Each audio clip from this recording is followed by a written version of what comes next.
This channel does not promote any violent, harmful, or illegal activities. All content provided by this channel is meant for an educational purpose only. MDH chana masala এখন ছোলা হোক বা বরবটি দানা, সাদা চানা হোক বা কালো, সব রান্নাই হবে অসাধারণ। MDH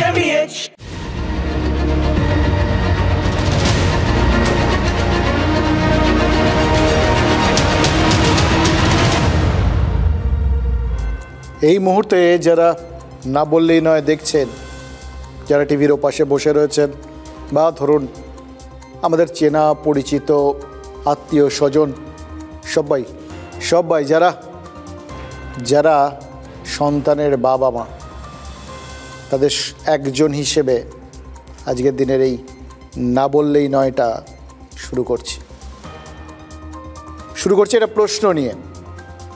আমাদের প্রত্যেকের মেয়েরা কি আজ নিরাপদ? আমরা কি বুকে হাত দিয়ে বলতে পারি যে আমাদের সন্তান, আমাদের মেয়েরা বাড়ির থেকে স্কুল, কলেজ, বিশ্ববিদ্যালয় যেখানেই যাচ্ছে, বাড়ির বাইরে যে যে জায়গায় তাদের নিরাপদ থাকার কথা, সেই সমস্ত জায়গায় তারা নিরাপদে আছে? কোনো জায়গায় এই মনোজিৎ মিশ্রের মতো কোনো নরাধাম নেই তো? সেই ছেলেদের বাবা মায়েদের পক্ষ থেকে ওই প্রশ্নটা করছি। আমরা আয়নার সামনে দাঁড়িয়ে নিজেদের বলতে পারবো তো যে আমরা আমাদের ছেলেকে সঠিক শিক্ষা দিয়েছি? কোনো বাবা মাই তো চাইবেন না এই মনোজিৎ মিশ্রের মতো একজন সন্তানের জন্ম দিতে, যে দিনের পর দিন মেয়েদের শ্লীলতাহানি বা ধর্ষণের মতো জঘন্য অপরাধ করে চলেছে। আজকে এই মুহূর্তে কি মনে হচ্ছে জানেন তো? মনে হচ্ছে আমাদের চারপাশে এমন অনেক তিলোত্তমা আছে যাদের কথা হয়তো আমরা জানতেই পারছি না। আমরা এক তিলোত্তমার কথা জেনেছিলাম, কলকাতা, বাংলা, গোটা ভারত উদ্বেল হয়ে উঠেছিল। রাত দখলের জন্য অসংখ্য মানুষ রাস্তায় নেমেছিলেন। আর এক তিলোত্তমার কথা জানতে পারলাম এই কসবা ল কলেজে। কিন্তু যাদের কথা আমরা জানতে পারছি না, যারা এই মনোজিতদের হাতে প্রতিনিয়ত নিপীড়িত হচ্ছে, নির্যাতিত হচ্ছে, কিন্তু সাহস পাচ্ছে না, বা হয়তো পরিস্থিতি নেই সামনে এগিয়ে এসে বলার, তাই আমরা জানতে পারছি না। আজ থেকে প্রায় 1 বছর আগে, ওই 9ই আগস্ট 2024, আরজিকর হাসপাতালে ডাক্তারি পড়ুয়া ধর্ষিতা আর খুন হওয়ার পর আমাদের চোখ খুলে গেছিল। আমরা বুঝেছিলাম যে একটা সরকারি হাসপাতালে, সরকারি মেডিকেল কলেজে, সেখানে একজন ছাত্রী, একজন জুনিয়র ডাক্তার, তিনি নিজের কর্মস্থল, নিজের শিক্ষাস্থলে নিরাপদ নন। তিনি ধর্ষিতা হতে পারেন, খুন হতে পারেন। 27শে জুন 2025, একদিন আগে আমরা একটা অভিযোগ চোখের সামনে আসার পর কি জানতে পারলাম সরকারি আইন কলেজ, যেখানে ভবিষ্যতের আইনজীবীরা তৈরি হন, পড়াশুনো করেন, সেখানে একজন আইনের পড়ুয়া, একজন ছাত্রী নিরাপদ নন। আমরা কি ভাবলাম? গত বছর আরজিকর আমাদের চোখ খুলে দিয়েছিল, এই দক্ষিণ কলকাতার ল কলেজ আমাদের আরেকটা চোখও খুলে দিয়েছে। ভাবলাম এবার আমরা দেখতে পাচ্ছি। ভুল ভাবছিলাম। এখনও আমাদের চোখ ফোটেনি। চোখ থাকতেও এখনও আমরা অন্ধ। এখনও ওই বললাম তো, আমরা জানি না আমাদের আশেপাশে আরও কত তিলোত্তমা ঘুরে বেড়াচ্ছে। এই তিলোত্তমাদের সংখ্যাটা আসলে কত?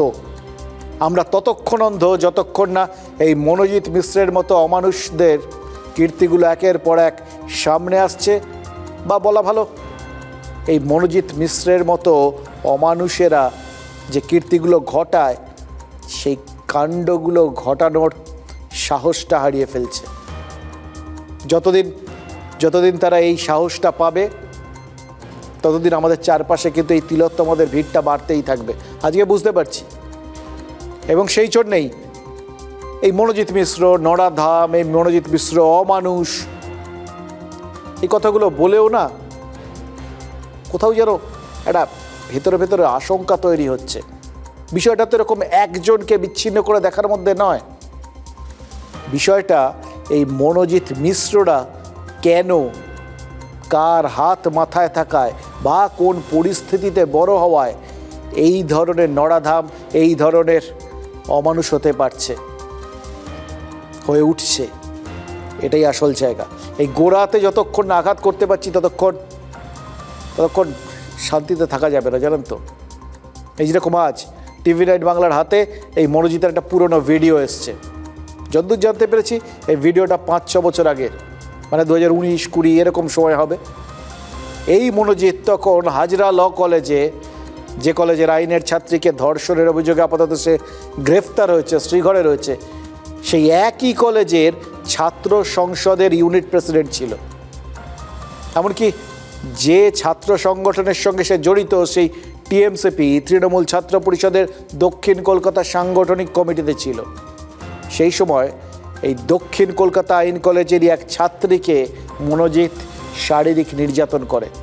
আমরা যতদূর জানতে পেরেছি কলেজের বাইরে কোনো একটা ফাঁকা ফ্ল্যাটে এই মেয়েটিকে জোর করে নিয়ে যায় মনোজিৎ এবং সেখানে তাকে ধর্ষণ করে এবং সেই নির্যাতনের ভিডিও তুলে রাখে।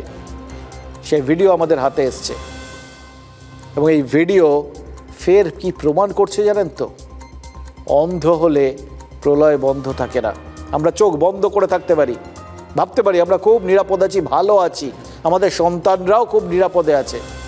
যদি ভাবি তাহলে সেটা উট পাখির ওই বালিতে মুখ গুজে থাকার মতো হবে।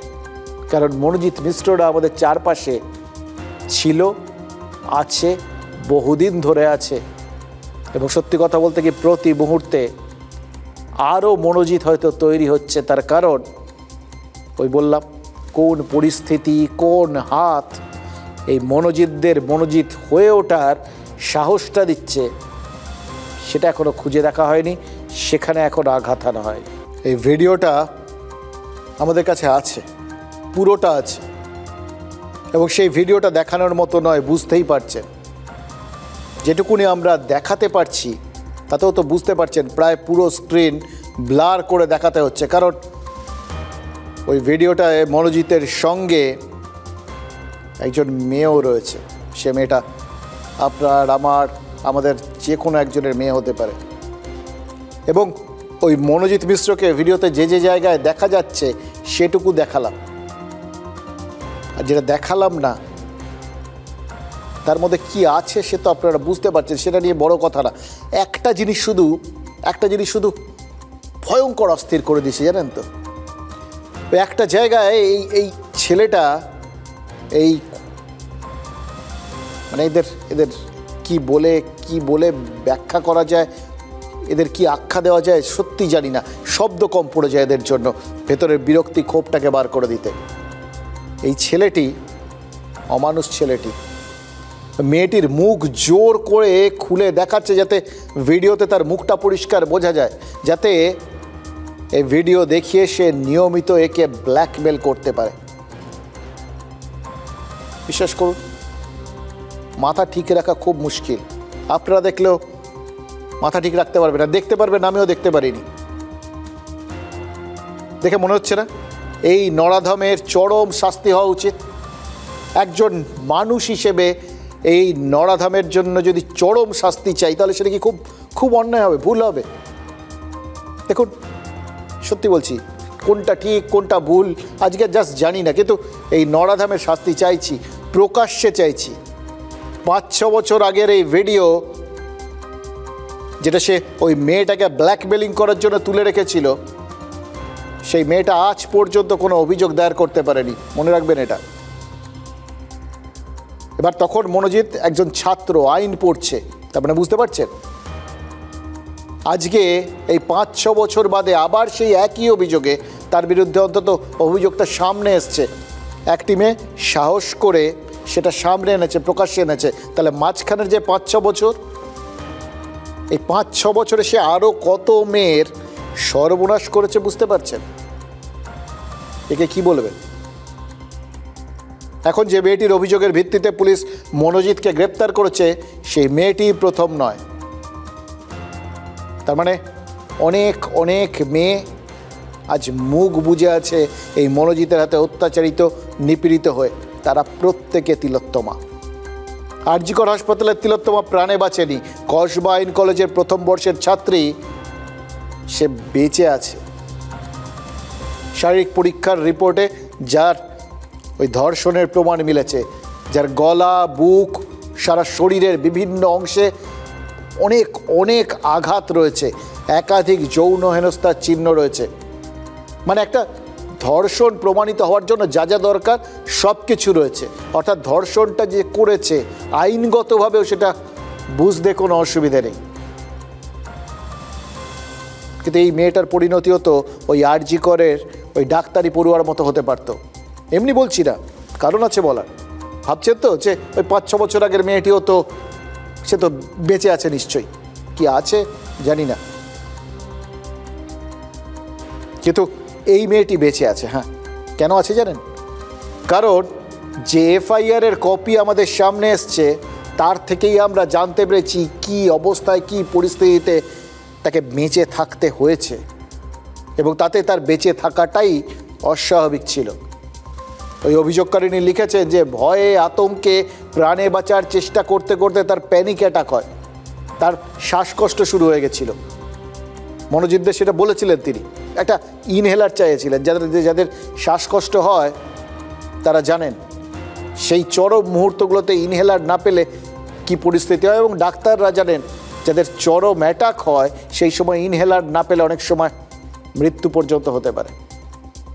এফআইআর এর কপি বলছে মনোজিতের 2 চেলা, যাদের ওই এফআইআর এর কপিতে এম এবং পি বলে উল্লেখ করা হয়েছে, পুলিশের গ্রেফতারির ভিত্তিতে আমরা যাদের নাম জানতে পেরেছি, প্রমিত আর জাইব, সেই প্রমিত আর জাইব মেয়েটিকে ইনহেলার এনে দেয়। ইনহেলার দিয়ে মেয়েটাকে একটু সুস্থ করা হয়েছিল। ভাবছেন তো, তাও একটা কাজের কাজ করেছিল। কাজের কাজই করেছিল মনোজিৎ। মেয়েটাকে একটু সুস্থ করে তারপর তাকে ধর্ষণ করেছিল। ভাবতে পারছেন? মনোজিৎ তাকে ধর্ষণ করতে চাইছে এটা বুঝতে পারার পর যে কষ্ট, যে ভয়, যে আতঙ্ক ওই মেয়েটাকে গ্রাস করেছিল, যার জেরে তার শ্বাসকষ্ট শুরু হয়, যার জন্য তার মৃত্যু পর্যন্ত হতে পারত,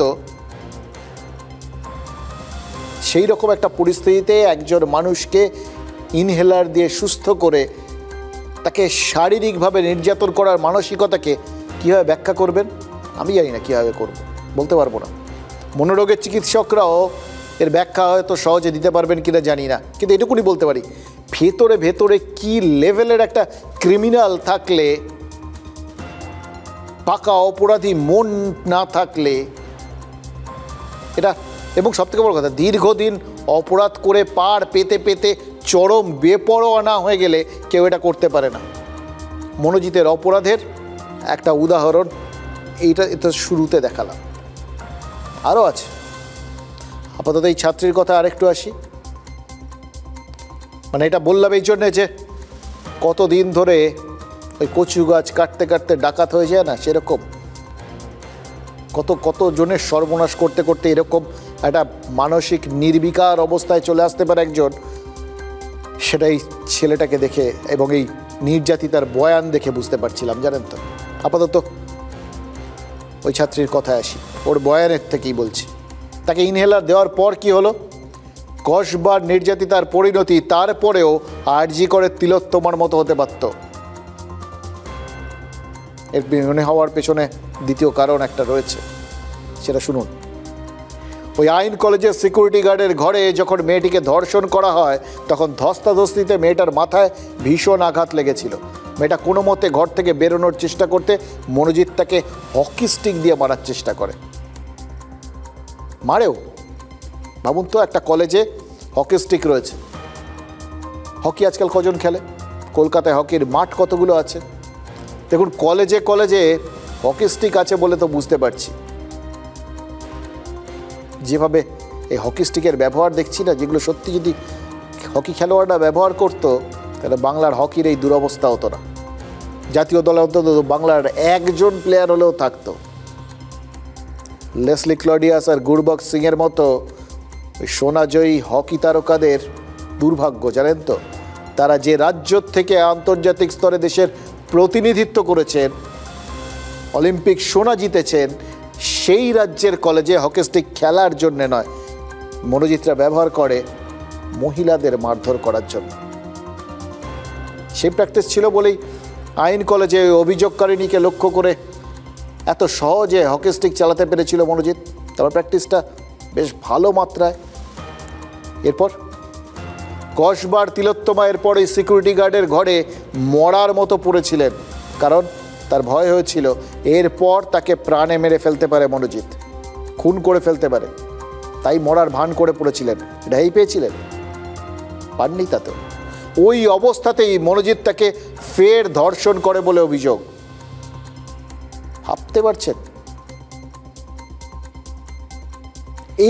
এই রকম একটা বর্ণনা এটা পরিষ্কার করে দেয় যেভাবে মেয়েটির ওপর অত্যাচার করা হয়েছে, যে পরিস্থিতিতে হয়েছে, যে কোনো সময় তার প্রাণ যেতে পারত।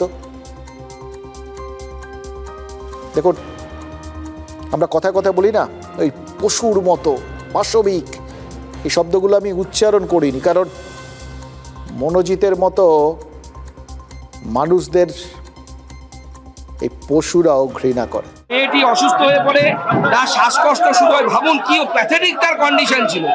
আজকে তারপরে তাকে ইনহেলার এনে দিতে বলে, তারপরেও তাকে ছাড়েনি। তারপরে আবার গার্ডের রুমে নিয়ে গিয়ে সেখানে তাকে ধর্ষণ করে। এরা মানুষ না পশু? তৃণমূল কংগ্রেসের পশু এরা, পোষা পশু তৃণমূল কংগ্রেস। তিনি হাসপাতালে যেতে চান, কিন্তু তাকে হাসপাতালে বারবার বলা সত্ত্বেও এই তিনটি ছেলে তাকে নিয়ে যায় না। এবং যখন সে বলে যে তার বয়ফ্রেন্ড আছে, সে বিয়ে করতে পারবে না, তখন তাকে জবরদস্তি তাকে ধর্ষণ করা হয়, গণধর্ষণ করা হয়। মেয়েটির ইচ্ছের বাইরে যা হয়েছে, ইচ্ছের বাইরে হয়েছে এবং বলপূর্বক হয়েছে, এটাই মেয়েটি বলেছে। এইটুকুই আমি বললাম, এর বাইরেটা আর বলছি না। ওর এটাই রিকোয়েস্ট ছিল যে এ নিয়ে যেন বেশি কথাবার্তা না হয়, এম্বারেসড হচ্ছে। তবে যেটা ঘটেছে ওর কাছ থেকে আমরা জানলাম, এবার ডেফিনেটলি আমরা এক্সপেক্ট করবো যেন জাস্টিস পায়। দেখুন, রাজনীতি যে সত্যি বিজ্ঞান না, সেটা কোনো ঘটনা ঘটলে বোঝা যায়। কারণ যে কোনো ঘটনা ঘটলেই তার সমান আর বিপরীত প্রতিক্রিয়া রাজনীতিতে তো একদম একটা অবশ্যম্ভাবী বিষয়। এই কসবা আইন কলেজের এই ঘটনা সামনে আসার পর রাজনীতিতে কি হয়েছে একবার ভাবুন তো। হয়েছে যেগুলো নিয়মিত হয়ে থাকে, যেগুলো কি না ঘটলে আপনারা বরং অবাক হন, মানে যেগুলো অবভিয়াস সেগুলোই হয়েছে। বিরোধী দলগুলো রাজ্যের সরকার এবং শাসক দল তৃণমূল কংগ্রেসকে আক্রমণ শুরু করেছে। আক্রমণের দুটো পথ তাদের সামনে খুলে গেছে। এক, রাজ্যে মহিলাদের সুরক্ষা নেই, মহিলারা তাদের শিক্ষা প্রতিষ্ঠানে বা তাদের কাজের জায়গায় আদৌ নিরাপদ নন। এই প্রচারটা তারা ফের করার সুযোগ পেয়েছেন, অর্থাৎ রাজ্যের আইন শৃঙ্খলা পরিস্থিতি খারাপ, এই পুরনো কাসুন্দি ঘাটার সুযোগটা আরেকবার বিরোধীরা পেয়ে যাচ্ছে। সেজন্যই কাল এই ঘটনার কথা জানাজানি হতে না হতেই সিপিআইএম, বিজেপি, কংগ্রেস বা এসইউসিআইয়ের মতো দলগুলো রাস্তায় নেমে পড়েছে। কারণ এটা তাদের পাড়ানি কুড়োনোর সময়, রাজনীতি করার সময় তারা সেটাই করছেন। এতে এতটুকু ভুল নেই। তৃণমূল যদি বিরোধীর ভূমিকায় থাকতো তাহলে তারাও এই সময় যে দল শাসন করছে তাকে আক্রমণ করতে নামতো। রাজনীতিতে তো এটা একটা স্বাভাবিক প্রক্রিয়া। সেই কৌশল মেনেই আজ গড়িয়াহাট থেকে কসবা যাওয়ার চেষ্টা করেছিলেন বিজেপি নেতারা, এবং সম্ভবত তারা মাথায় রেখেছিলেন তিলোত্তমা কাণ্ডের ঘটনাটা। তখন তারা একটু দেরি করে ফেলেছিলেন। তাদের মনে হয়েছিল তার ফলে হয়তো সাধারণ মানুষ পথে নেমেছিলেন, কিন্তু তার মধ্যে বামেরা ঢুকে গেছিলেন। ওই আন্দোলনটা বেশি করে থাকলে বামেদের একটু বেশি মাইলেজ হয়ে যেত। এই ভেবে তারা ওই আন্দোলন থেকে সুকৌশলে নিজেদের একটা দূরত্ব সৃষ্টি করে নিয়েছিলেন। এক্ষেত্রে তারা আর ভুল করেন। এবার শুরুর থেকেই বিজেপি কিন্তু সবার আগে সব থেকে বেশি ঝাঁপিয়েছে। সুকান্ত মজুমদার তার লোকজন নিয়ে, বিজেপির সমর্থকদের নিয়ে একদম অল আউটে চলে গেছিলেন। পুলিশ সুকান্ত মজুমদারকে আটকও করেছে। এবার সেই কৌশল মেনেই কসবার আইন কলেজে ধর্ষণের অভিযোগকে কেন্দ্র করে অভিযুক্ত মনোজিতের সঙ্গে তৃণমূল নেতাদের ছবি রাজ্য এবং জাতীয় স্তরে প্রচারের হাতিয়ারও করেছে বিজেপি। এগুলো সমস্তটাই রাজনীতির ওই বললাম স্বাভাবিক ক্রিয়া। এর বিপরীত প্রতিক্রিয়া কি? রাজ্য সরকার বা তৃণমূল কংগ্রেসের অবস্থান। কসবার এই অভিযোগকারী নিয়ে বুধবার অভিযোগ দায়ের করার প্রায় 24 ঘন্টার মধ্যে পুলিশ 3 অভিযুক্তকে গ্রেফতার করে ফেলেছে। গণধর্ষণ ধারা সহ একাধিক ধারায় মামলা করেছে। নিয়ম মেনে অভিযোগকারিনীর শারীরিক পরীক্ষার ব্যবস্থা করেছে পুলিশ। ঘটনাস্থল বলা ভালো অকুস্থল, ওই দক্ষিণ কলকাতা ওই আইন কলেজে যে সিকিউরিটি গার্ডের ঘরে ধর্ষণ হয়েছে বা যে ইউনিয়ন রুমে ধর্ষণের চেষ্টা হয়েছে বলে অভিযোগ, সেই সমস্ত জায়গা পুলিশ কর্ডন করে দিয়েছে, ঘিরে ফেলেছে।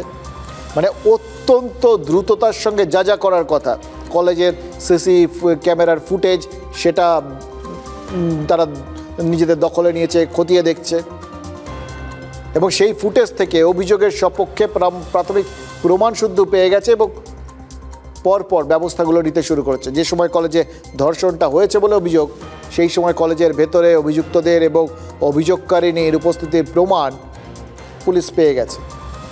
এখানেই শেষ নয়, কলকাতা পুলিশ ইতিমধ্যেই 5 সদস্যের বিশেষ তদন্তকারী দল গড়েছে, তাদের হাতে তদন্ত ভার তুলে দিয়েছে। 3 অভিযুক্তকে তো গ্রেপ্তার চটজলদি করে ফেলা হয়েছিল, বাকি যে ছিল 4র্থ জন, ওই সিকিউরিটি গার্ড যাকে ঘর থেকে বের করে মনোজিৎ মেয়েটিকে ধর্ষণ করেছিল বলে অভিযোগ, সেই সিকিউরিটি গার্ডকেও পুলিশ গ্রেপ্তার করেছে। হতেই পারে সিকিউরিটি গার্ডকে ভয় দেখিয়ে মুখ বন্ধ রাখতে বলেছিল মনোজিৎ, কিন্তু ঘটনার কথা জানা সত্ত্বেও সে তো বাইরে কাউকে কিছু বলেনি, প্রতিবাদ করেনি, থানায় যায়নি। সুতরাং এই সিকিউরিটি গার্ডকে ধর্ষণে সাহায্যকারী হিসেবেই দেখছে পুলিশ। যেভাবে ওই ধর্ষণের সময় উপস্থিত ছিল বলে প্রমিত এবং জাইব গণধর্ষণে অভিযুক্ত হয়েছে, সেভাবেই এই সিকিউরিটি গার্ডের বিরুদ্ধেও একই ব্যবস্থা, একই ধারা দেওয়া হয়েছে এবং আইনের পথে চলবে, এটা পরিষ্কার বোঝা যাচ্ছে। অর্থাৎ পুলিশের যা যা করার তারা সেটা করেছে।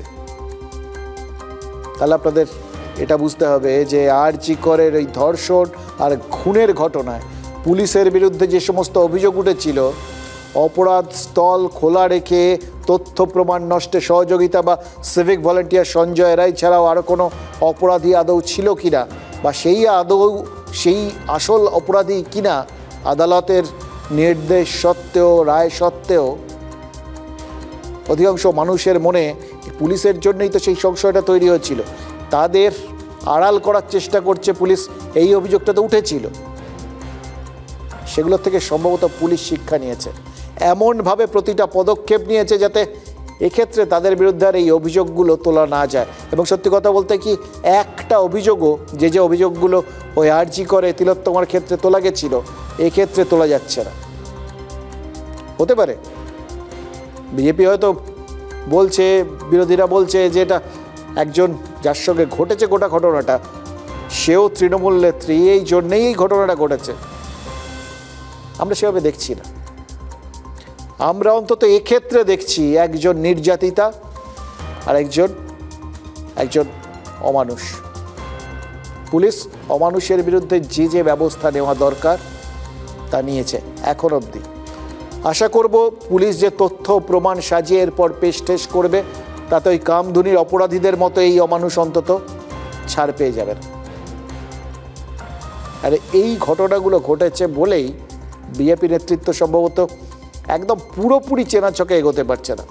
বিজেপি বিধায়ক অগ্নিমিত্রা পাল আজ বলেছেন, সিবিআই এর যা ট্র্যাক রেকর্ড তা দেখে তার মনে হচ্ছে এই তদন্ত কলকাতা পুলিশের কাছে থাকাই ভালো। এবার তার মানে তিনি একদম ট্র্যাকের বাইরে গিয়ে মন্তব্যটা করেছেন, এটা তো বুঝতে পারছেন।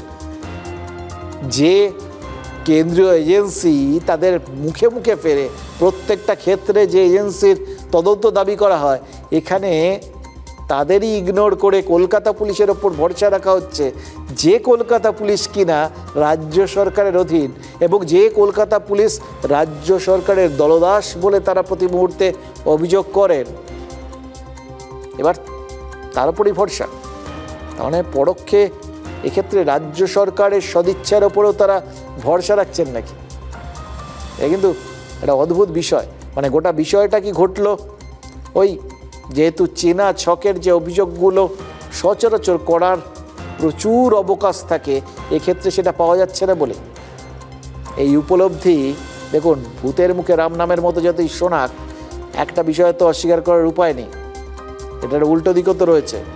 সিবিআই বা ইডির মতো কেন্দ্রীয় এজেন্সির ভূমিকা সত্যিই যে আর সমালোচনার বাইরে নয়, এই বিজেপি নেত্রী তো সেটা প্রমাণ করে দিচ্ছে। ব্যক্তি অগ্নিমিত্রা বলছি, আমি সিবিআই চাইছি না। কারণ আমি কেন সবসময় সিবিআই চাইবো, যেখানে আমার মাইনের টাকাতে পুলিশ রয়েছে? তারা কি শুধু তোলাবাজি করবে আর তৃণমূলের সিন্ডিকেট চালাবে আর কাটমানিগুলোকে কালীঘাটে আর শান্তিনিকেতনে পাঠাবে? সেটাই তাদের কাজ। সুতরাং যার যেটা কাজ সে সেই কাজটাই করবে। কোনো সিবিআই আমরা চাই না। পুলিশ, মমতা ব্যানার্জির পুলিশ এত বড় বড় কথা বলে মহিলাদের সুরক্ষা নিয়ে, তিনি বিচার দেবেন, তাকেই ইনভেস্টিগেশন করতে হবে। চিকরের যে ইনসিডেন্ট, কারণ সিবিআই পুলিশের থেকে বেশি কিছু অন্য কিছু পায়নি, অর্থাৎ কলকাতা পুলিশ সঠিকভাবে সঠিক পথে চলেছিল, সেই পুলিশই আবার ধরেছে 12 ঘন্টা, কমপ্লেন্টের 12 ঘন্টার মধ্যে কিন্তু ধরেছে 3 জনকে আর 1 জনকে পরে ধরেছে। বিজেপি চাইছে না, এটা অগ্নিমিত্রা পালের পার্সোনাল ওপিনিয়ন, বিজেপি কোনো স্টেটমেন্ট দেয়নি, এবং অ্যাবসলিউটলি পুলিশের যেটা কাজ পুলিশ করবে। ঠিক, পুলিশের যেটা কাজ সেটা পুলিশ করবে, এটাই তো মানুষ চান। এবং এখন পর্যন্ত, আবার বলছি, অন্তত এখন পর্যন্ত এমন কোনো তথ্য প্রমাণ নেই যাতে পুলিশকে কাঠগড়ায় তোলা যায়। কিন্তু এই সমস্ত আলোচনার মধ্যে দিয়ে যাদের বা যাকে যাকে কাঠগড়ায় তোলার কথা, যে বিষয়গুলোকে নজরে রাখার কথা, সেগুলোর থেকে কি নজর সরে যাচ্ছে না? আবার বলছি, কার বা কাদের হাত মাথার ওপর থাকলে এরকম একটা ছেলে, একটা কুচো, এ তো নেতা হিসেবে ওই 5-10 পয়সার নেতা, তার এতটা বেপরোয়া একটা মানসিকতা তৈরি হয় কি করে? কেউ কিছু করতে পারবেন এটা সে ভেবে নিতে পারে কি করে? কাদের প্রশ্রয়ে তারা এই রকম অমানুষ তৈরি হচ্ছে, এইটা হচ্ছে আসল জায়গা, সেটা একটু ভাবার দরকার রয়েছে। দেখুন, অগ্নিমিত্রা পাল যেরকম পুলিশের ওপর আস্থা দেখাচ্ছেন, তেমনি রাজ্য মহিলা কমিশনের ওপরেও আস্থাটা দেখাবেন কিনা সেটা তো পরে বোঝা যাবে। কিন্তু পুলিশের মতোই রাজ্য মহিলা কমিশনও কিন্তু সমান সক্রিয়। অনুব্রত মণ্ডল ওই পুলিশ অফিসারের মা বা স্ত্রীকে উদ্দেশ্য করে আক্রমণ করার পরেও যে মহিলা কমিশন ওই কিংকর্তব্য বিমূঢ় হয়ে থাকে বলে অভিযোগ ওঠে, কি করবে কি করবে না ঠিক করতে পারে না বলে অভিযোগ ওঠে, অথবা তারা কর্তার ইচ্ছা না বুঝে কাজ করতে পারে না বলে অভিযোগ ওঠে, সে মহিলা কমিশন তো এক্ষেত্রে কাল বিলম্ব না করে নির্যাতিতার কাছে পৌঁছে গেছে। অভিযুক্ত শাসক দলের নেতা, মানে ছাত্র সংগঠনের নেতা, এটা তারা জানতেন, তা সত্ত্বেও তার শাস্তি চেয়েছেন। সেটা রাজ্য মহিলা কমিশনের চেয়ারপারসন লীনা গঙ্গোপাধ্যায়ের কথাতেই তো পরিষ্কার হয়ে গেছে। কোনো রকম গড়িমসি না করে তারা অভিযোগকারিনীর সাথে দেখা করে তার কথা শুনে তার হয়ে বিচারের দাবি করছেন।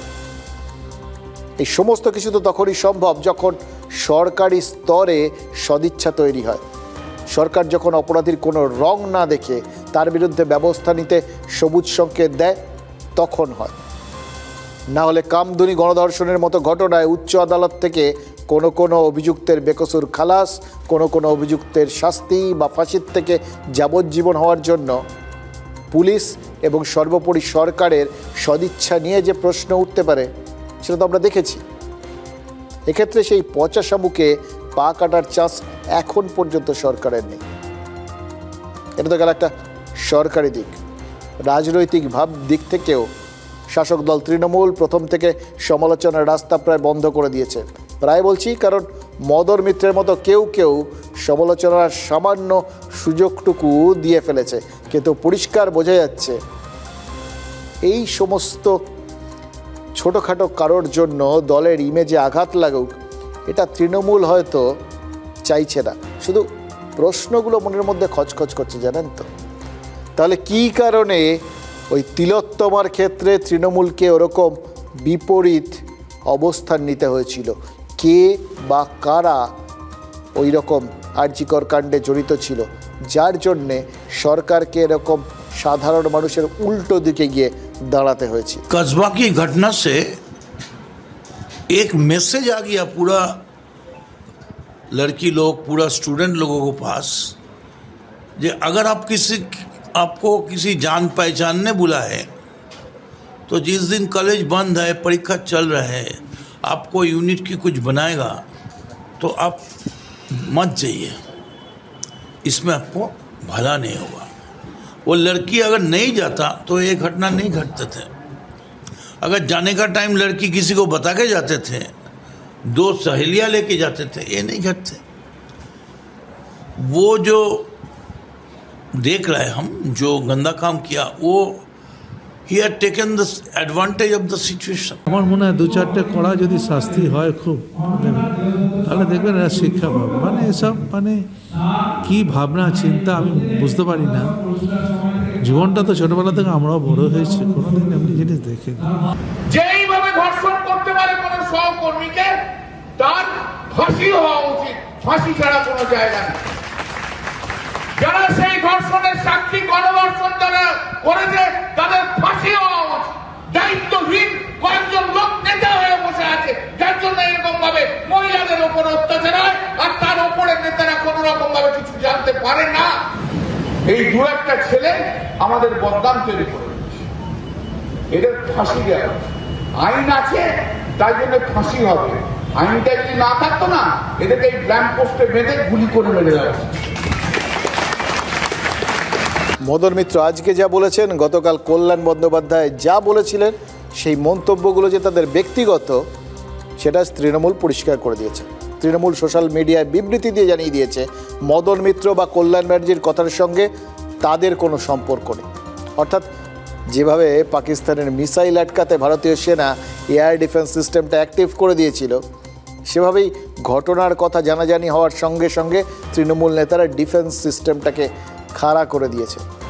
মনোজিতের নিন্দা করে তার শাস্তি চেয়েছেন প্রত্যেকে। দেখুন, এক্ষেত্রে তারা কতটা আন্তরিক, কতটা মেকি, সেটা নিয়ে তর্ক হতে পারে, কিন্তু ঘটনা হচ্ছে তারা যেটা বলছেন, যারা তাদের মনের ভেতর পড়তে পারেন না, মানে অধিকাংশ সাধারণ মানুষ যারা তাদের চোখ বুজে ভরসা করেন আজকেও, তাদের ওপর তো একটা প্রভাব পড়বে।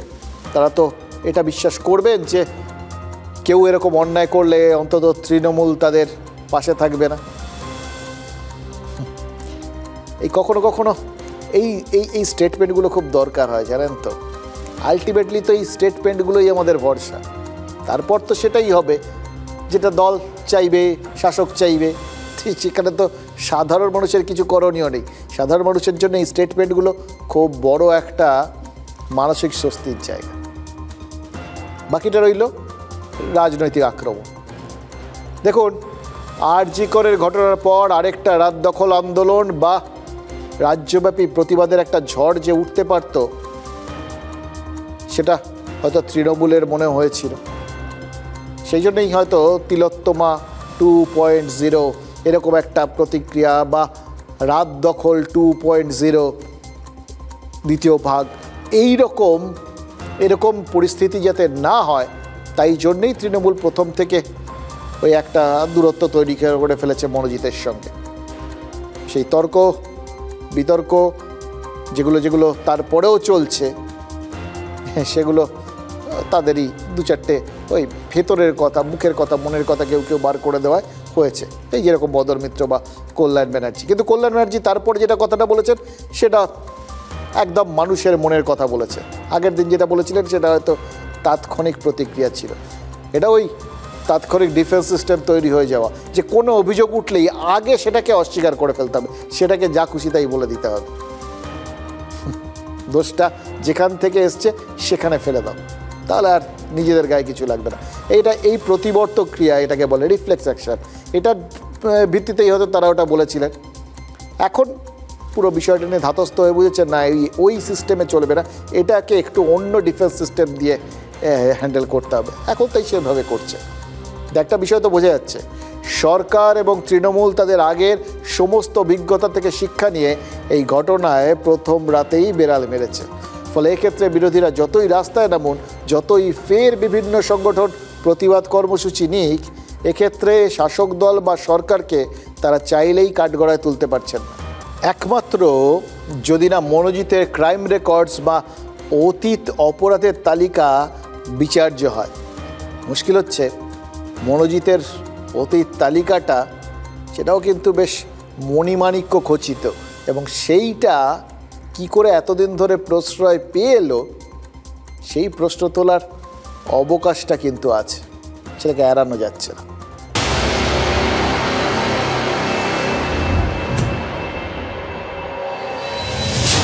চিরকালই রাউডি, বেপরোয়া, পুলিশের খাতায় নাম।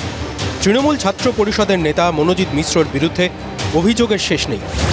গুন্ডা দিয়ে ছাত্র পেটানো, হুমকির অভিযোগ ধৃত মনোজিতের বিরুদ্ধে। চেতলা থানা এলাকায় খুনের চেষ্টার অভিযোগ রয়েছে। কালীঘাট থানা এলাকায় বেআইনি অস্ত্র নিয়ে গ্রেপ্তার হয় মনোজিৎ। একাধিক ছাত্রীর শ্লীলতাহানি, তাদের হুমকি, তাদের গায়ে হাত তোলার অভিযোগ রয়েছে তাঁর বিরুদ্ধে। পড়ুয়াদের অভিযোগ, মা বাবাকে গ্রেপ্তার করিয়ে দেওয়ার হুমকি দিত মনোজিৎ। ওর এগেনস্টে যদি কেউ কিছু বলে বা কিছু মানে কেউ কিছু করতে যায়, হ্যাঁ, যে নোংরামগুলো করছে, তাহলে ও মানে ওর অবস্থা খারাপ হয়ে যাবে। অনেক রকম আছে ওর জড়িত। তারপরে আমাকে মারা হয়েছিল, আমার মাকে ফোনও করে সেটও দেওয়া হয়েছিল, তারপর আমাকে মারা হয়েছিল। মনোজিতের বিরুদ্ধে অভিযোগ করেন কসবা ল কলেজেরই টিএমসিপি ইউনিট প্রেসিডেন্ট। 2014 সালে বেআইনি কার্যকলাপের জন্য মনোজিৎকে বহিষ্কার করা হয়। 2016 সালে কলেজে গুন্ডা নিয়ে ভাঙচুরের অভিযোগ, গড়িয়াহাটে এফআইআর হয়। 2017 সালে রাজনৈতিক প্রভাব খাটিয়ে ফের কলেজে ভর্তি হয় মনোজিৎ। কলেজের একাধিক ছাত্রীর শ্লীলতাহানি, তাদের রিভলভার দেখিয়ে হুমকি দিত মনোজিৎ। প্রতিবাদ করলে অপহরণ করে মারধরের অভিযোগ রয়েছে মনোজিতের বিরুদ্ধে। হিসাবে ওকে ম্যাম টুইট করেছিল, এত অনেক কিছু ওর এগেনস্টে অ্যালিগেশন থাকা সত্ত্বেও ম্যামকে আমরা প্রশ্ন করেছিলাম, তো ম্যাম বলেছিল কি ওর সব থেকে কোয়ালিফিকেশন বেশি, হ্যাঁ, এবং আমি দায়িত্ব নিচ্ছি যে ও আর কোনো রকম নোংরামো করবে না। তারপরে ও পুরোপুরি স্টুডেন্ট ম্যাটারটাকে ও নিজের মানে কন্ট্রোলে একটা রেখে করতে, মানে কলেজে একটা এরকম রাখতে চায়। শুধু কলেজ বা এলাকায় নয়, পেশাগত জগতেও কীর্তির শেষ নেই মনোজিতের। ওর সঙ্গে একটি সিনিয়র লয়ারের একটা বচসা হয়, সেই নিয়ে দুপক্ষই আমার কাছে চিঠি দেয়। আমরা বার থেকে দুপক্ষকে নিয়ে বসে ও তার ভুল স্বীকার করে, তারপরে সিনিয়র যেহেতু তার কাছে ক্ষমা স্বীকার করে নেয়। মনোজিতের বিরুদ্ধে এত অভিযোগ, তারপরেও কেন কসবা ও বালিগঞ্জ থানা কোনো ব্যবস্থা নেয়নি, সেই প্রশ্ন ওঠার জায়গা রয়েছে। ওর ল্যাপটপ, ওর বাড়িতে যা ডিভাইস আছে, পেন ড্রাইভ, এগুলো সার্চ করুক, আরও একাধিক মেয়ের ছবি পাবে। বহু মেয়েরা গোপনে অভিযোগ জানাচ্ছে। কে? কসবা, চেতলা, কালীঘাট, বালিগঞ্জ, এতগুলো থানায় কমপ্লেন, পুলিশ জেগে ঘুমোচ্ছিল। এখন ভাব দেখানো হচ্ছে যেন সিপিএম এর জমানায় এসএফআই কলেজে কলেজে গোলাপ ফুল বিলি করত। ব্যাপারটা তো সেরম নয়। ফলে একটা খারাপ ঘটনা ঘটেছে, অত্যন্ত বাজে কাজ হয়েছে, সবাই সেগুলো খোঁজ খবর নেওয়া হচ্ছে। দেখুন, তারপরে প্রশ্নটা আছে, অস্বস্তি যখন আছে তখন প্রশ্নটা তো আছে, কিভাবে এতগুলো থানায় এতগুলো অভিযোগ থাকা সত্ত্বেও সে দিনের পর দিন ছাড় পেয়ে গেছে এবং ক্রমাগত বেপরোয়ার থেকে আরও বেশি বেপরোয়া হয়েছে।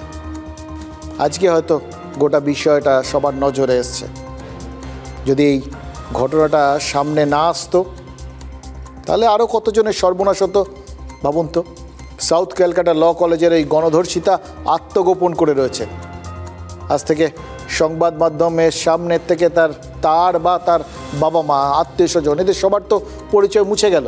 আর আমরা কোনো পরিচয় দেবো না, কেউ তাদের পরিচয় কখনো বলতে পারবেন না, মুখ দেখাতে পারবেন না। ভাবুন তো, গণধর্ষিতা অথবা নির্যাতিতা, এটাই তো তাদের পরিচয় হয়ে গেল। জানেন কি মনে হচ্ছে? এই মনোজিৎ মিশ্রের হাতে নির্যাতিতা অগুন্তি মেয়ে এই একই আতঙ্কে রয়েছে। তাদের পরিচয়টা মুছে গিয়ে যেন ওই নির্যাতিতা পরিচয়টা সেটাই একমাত্র পরিচয় না হয়ে দাঁড়ায়। প্রাক্তন প্রধানমন্ত্রী আর জেডিএস নেতা এইচ.ডি. দেবেগৌড়ার নাতি প্রজ্জ্বল রেভান্নার নামটা কাল থেকে বাংলার সোশ্যাল মিডিয়ায় খুব ঘুরছে। এই প্রজ্জ্বলের এমনই অনেক নির্যাতনের ভিডিও ওই লোকসভা নির্বাচন চলাকালীন ফাঁস হয়েছিল। মনোজিতের ভিডিওগুলো সামনে আসার পর এই বৃত্তটাও সামনে এলো। মানে বুঝতে পারলাম আমরা এই বাংলাতেও একজন বিকৃত কাম প্রজ্জ্বল রেভান্না রয়েছে। আমরা নোংরা অপরাধের মাপকাঠিতে তার মানে অন্য সব রাজ্যগুলোকে ছুঁয়ে ফেললাম, জানেন তো, একটার পর একটা। এখানে কিছু ঘটলেই তো অন্য রাজ্যের উদাহরণ দেওয়া হয়। এবার থেকে যে রাজ্যে যা ঘটবে সেখানে হয়তো আমাদের রাজ্যের উদাহরণ দেওয়া হবে। সে উদাহরণ তো আমরা তৈরি করে দিলাম, কিন্তু সব উদাহরণ দেওয়ার পরেও আমাদের রাজ্যে একটা বিষয় পড়ে থাকবে, যেটা স্বাধীন ভারতে কখনো কোথাও ঘটেছে বলে তো জানি না। কোনো রাজ্যেই ভোটে জেতার আনন্দে কোনো 9 বছরের বাচ্চা মেয়েকে তো মেরে ফেলা হয়নি। কোনো সন্তানহারা মা তো বুক চাপড়ে বলেননি আমার মেয়ের রক্ত দিয়ে ওরা হোলি খেলেছে। কসবার মতোই কালীগঞ্জেও তো গ্রেফতারি হয়েছে, কিন্তু তাতে তামান্না খাতুন তো আর ফিরে আসবে না।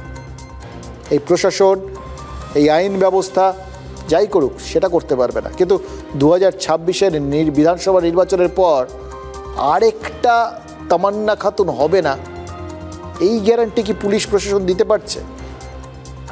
জানি না। এই আজকাল নিজেদের উপর এই ভরসাটা পুলিশ প্রশাসনের আছে কিনা সত্যিই জানি না। বরং যে ভাইরাল ভিডিও আমাদের হাতে এসেছে তাতে তো দেখছি ওই এলাকায় এইভাবে বোমা মেরে বোমা ফাটিয়েই ভিক্টরি সেলিব্রেশন করা হয়। ওই একটা সময় উত্তরপ্রদেশ বিহারে দেখতাম আনন্দ উৎসব মানেই সবাই বন্দুক নিয়ে ঠাঁই ঠাঁই করে আকাশে ছুটতো, এখানেও নাকি সেরকম ভিক্টরি সেলিব্রেশন, আনন্দ কিছু হলেই লোকে বোম মারে। তামান্না হত্যায় 24 জনের নামে এফআইআর হয়েছে। 5 দিন পর মোট 9 জন গ্রেফতার হয়েছে। মূল অভিযুক্ত আনিসুর শেখ এখনও পলাতক, কিন্তু তার বোমাবাজির ছবি সেটা আছে, সেটা সমাজ মাধ্যমে আছে, ভাইরাল হয়ে গেছে। প্রত্যেকবার তৃণমূল ভোটে জিতলেই আনিসুর শেখ নাকি বোমাবাজি করে। যে পুলিশ কলকাতায় শব্দবাজি ফাটলেই ধরপাকড় শুরু করে, সেই পুলিশ এতদিন ওই অঞ্চলে এই বিজয় মিছিল থেকে বা আনন্দ উৎসবে এরকম পেটো ফেটো মারলে কাউকে ধরতো না? একদিন কি ছাড় দিয়ে রেখেছিল? যদি সেটা না হতো তাহলে হয়তো তামান্না মারা যেত না। ওই আনিসুর, ওইটা কি নাম? ওইটা আনিসুর কি শেখ হাতে বোম আছে, পাই ফেটা মেরে মি করছে, মারামারি করছে। আনিসুর পঞ্চায়েত ভোটের আগে ওই, হ্যাঁ এটা সেই গন্ডগোলে হাসানের বেটা আছে, আনিসুর আছে, আনিসুর ভিডিও ভাইরাল হচ্ছে। ওখানে সবাই আছে।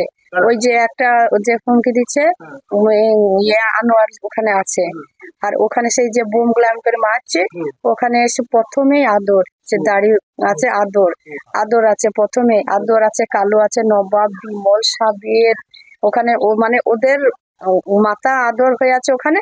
আর ওদের ভাইদের ছেলেরা গাওয়ালের ছেলে, আনোয়ারের ছেলে, মানোয়ারের ছেলে, সব কটা মার বোমবাদ মেরুতে।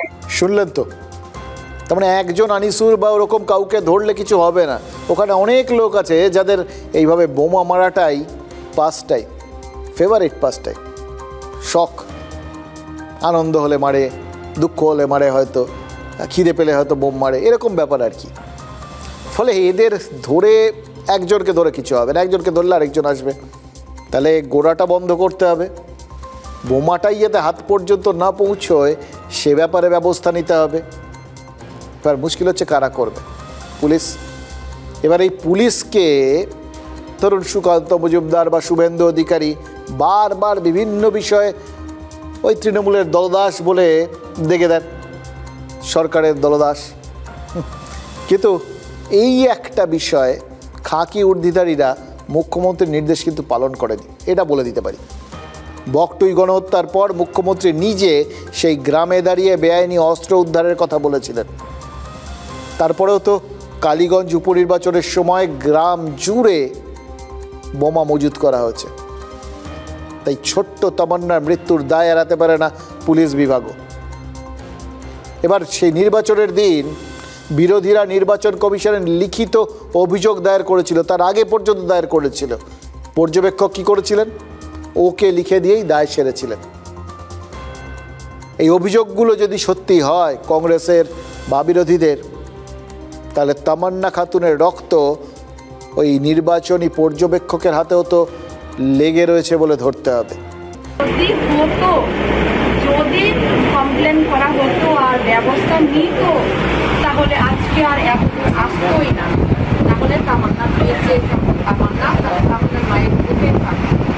নাহলে তো যদি সেই ব্যবস্থা হতো তাহলে বোমও থাকতো না, পুলিশ প্রশাসন যদি সেই ব্যবস্থা নিতে থাকতো না, বোম উঠে যেত।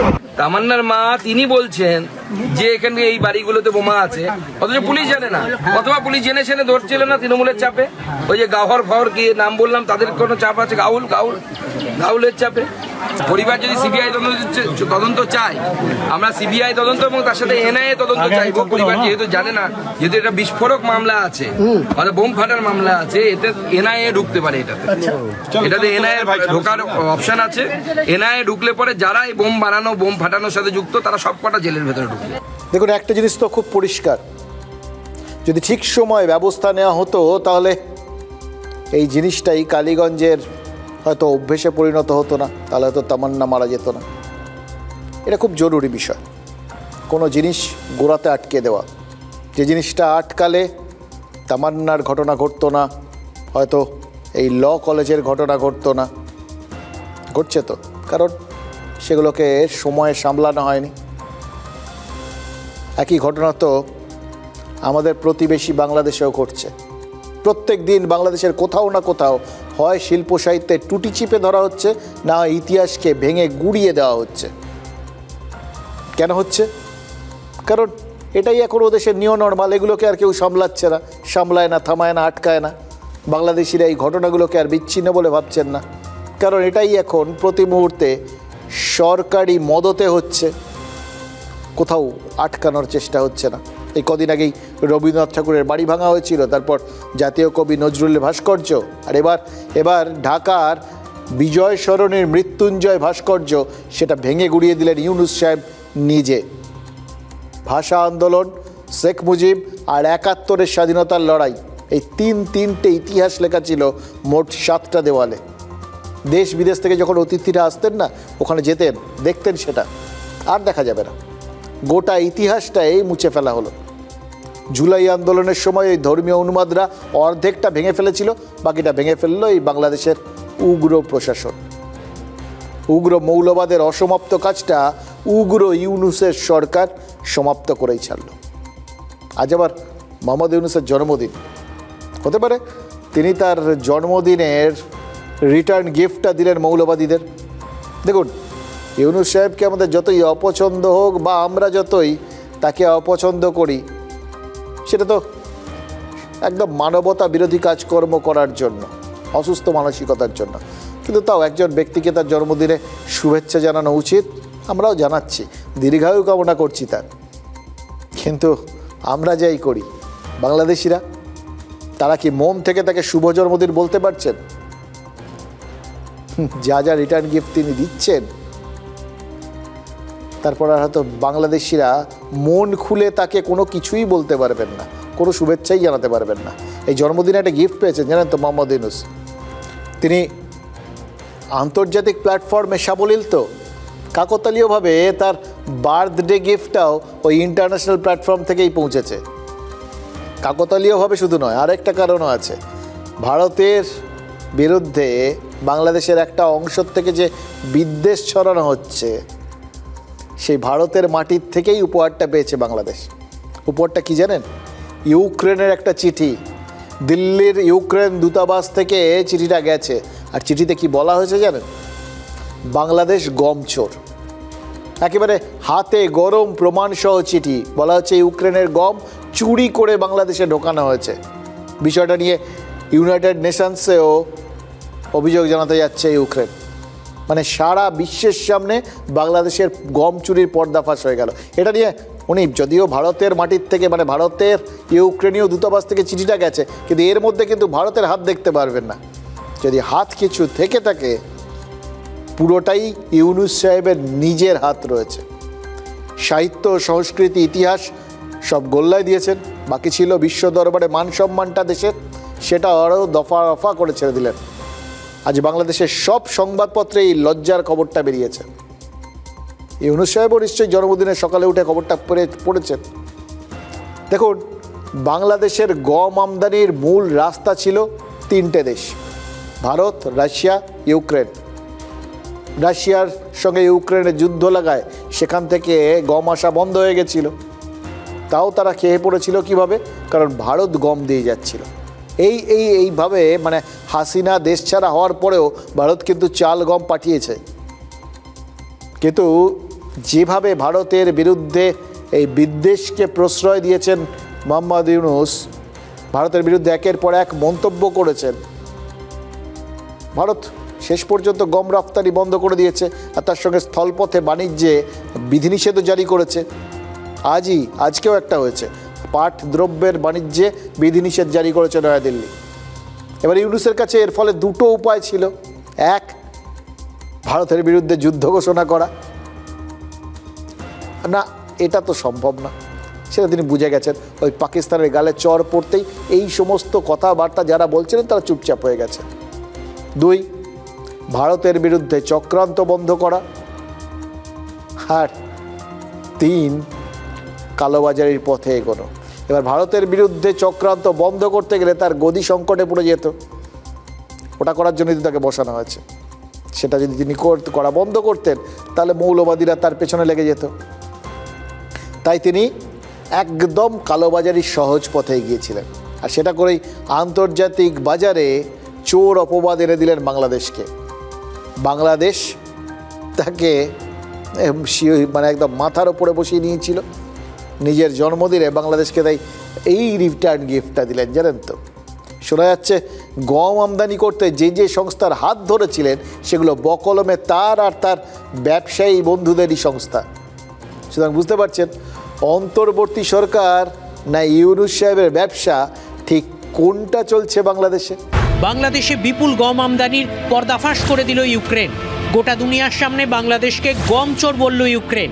দেশের মধ্যে অরাজকতা, ইতিহাস গুঁড়িয়ে দেওয়া বা সংখ্যালঘুদের ওপর আক্রমণ চলছিলই, এবার গম চুরির অপবাদও পেয়ে গেল বাংলাদেশ।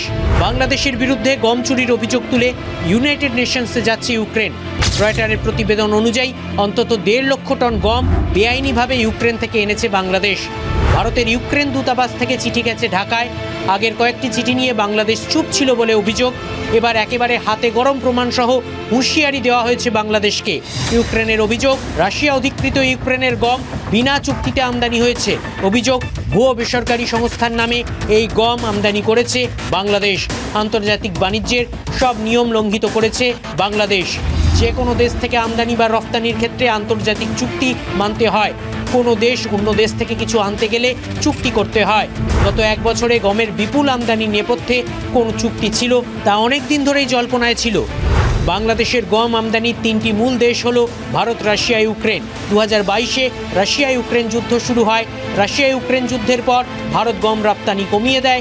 রাশিয়া ইউক্রেন থেকেও গম আসা বন্ধ হয়ে যায়।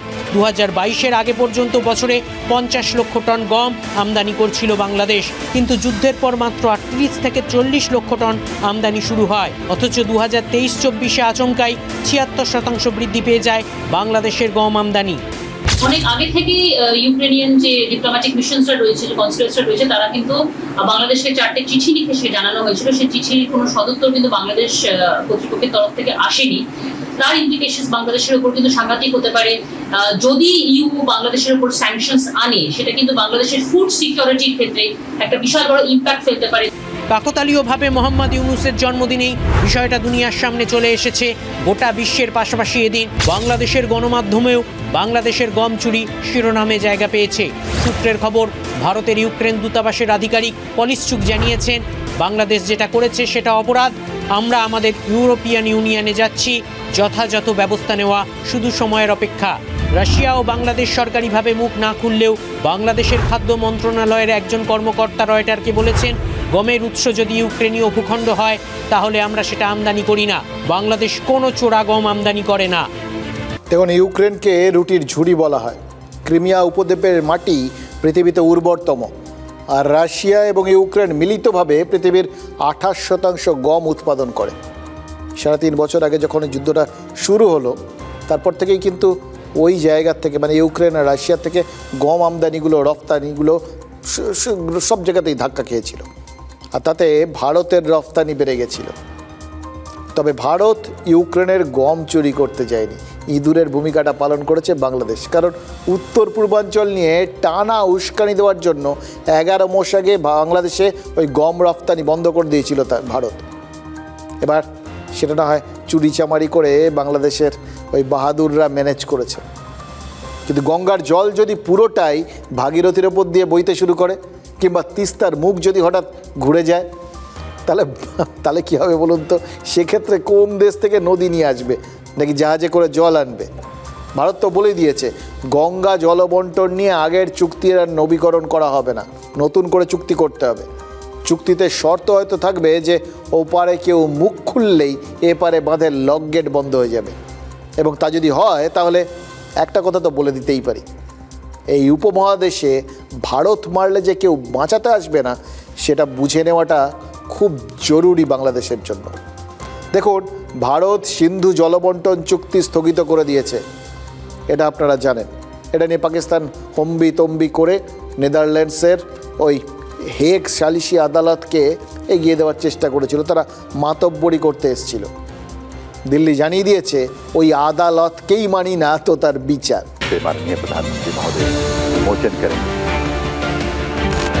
দিল্লিতে জৈন ধর্মগুরুর জন্মশতবার্ষিকী পালনে গিয়েছিলেন প্রধানমন্ত্রী নরেন্দ্র মোদী। বক্তব্যের শেষ দিকে হঠাৎই শ্রোতারা উত্তেজিত হয়ে ওঠেন। और अभी प्रज्ञा सारा महाराज साहब ने कहा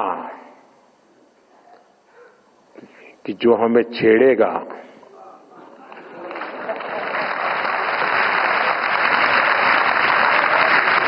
अरे मैं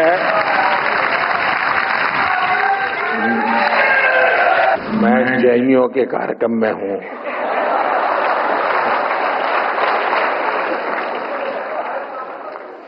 अहिंसावादियों के बीच हूं और अभी तो आधा वाक्य बोला हूं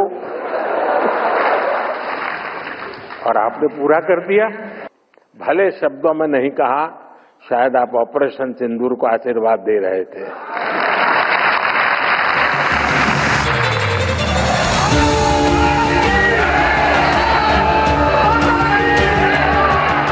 দেশ এখনো পেহেলগাঁও গণহত্যার আঘাত ভোলেনি। মোদির প্রতি সভাতেই শ্রোতারা অপারেশন সিঁদুর নিয়ে শুনতে চান। গোটা দেশ বিশ্বাস করে অপারেশন সিঁদুর শেষ হয়নি, স্থগিত হয়েছে। গোটা দেশ সন্ত্রাসবাদীদের শাস্তি দিতে চায় এবং সিন্ধু জলবন্টন চুক্তি স্থগিত রাখা সেই লক্ষ্যেই পদক্ষেপ।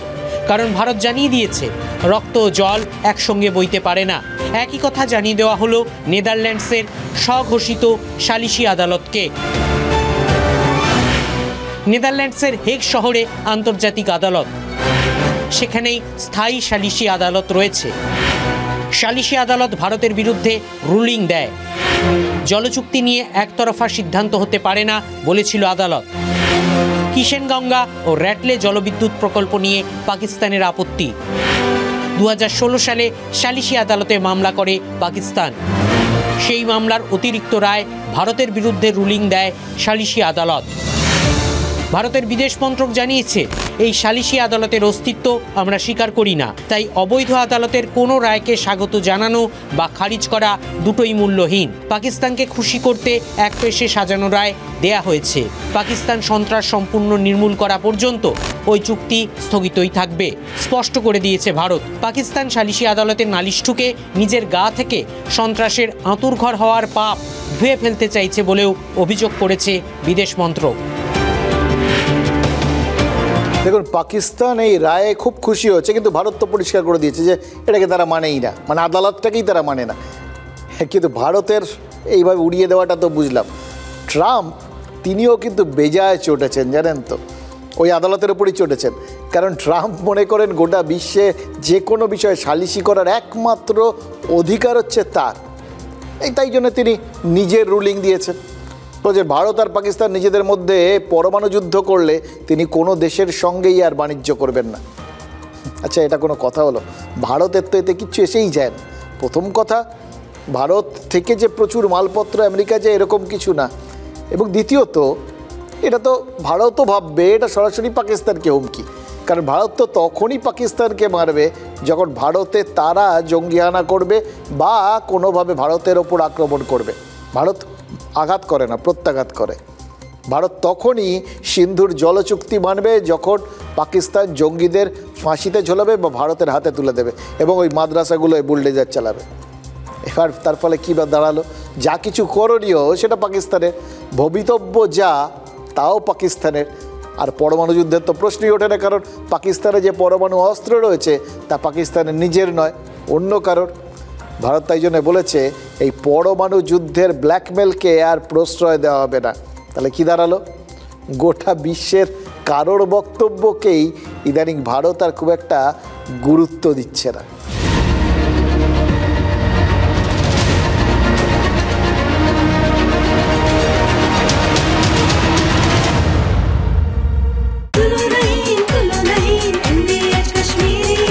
আরে কম দে কিন্তু খাঁটি দে।